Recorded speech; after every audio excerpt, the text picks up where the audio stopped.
Laptop নেওয়ার সময় এই 4 জিনিস কখনোই ভুলবেন না। নাম্বার 1, শুধু i5 আর i7 দেখেই ল্যাপটপ নিয়েন না। এই দুইটা ল্যাপটপে i7 প্রসেসর আছে, বাট এইটার i7 ওইটার চেয়ে অনেক ফাস্ট, কারণ এইটা লেটেস্ট জেনারেশন i7 আর ওইটা ওল্ডার জেনারেশন। প্লাস এই দুইটা ল্যাপটপেও i7 প্রসেসর আছে, বাট এইটার i7 ওইটার চেয়ে অনেক বেটার পারফর্ম করে, কারণ এইটার আগে H লেখা আছে আর এইটার আগে U।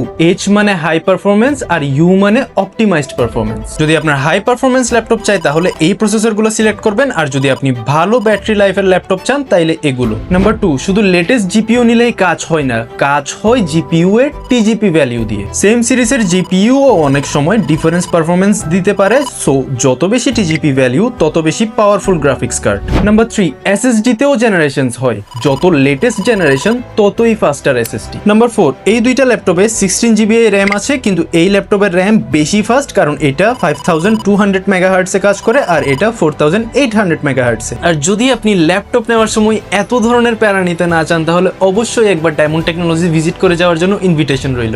আমরা আছি ফিনলে স্কোয়ার লেভেল 5 2 নম্বর গেটে।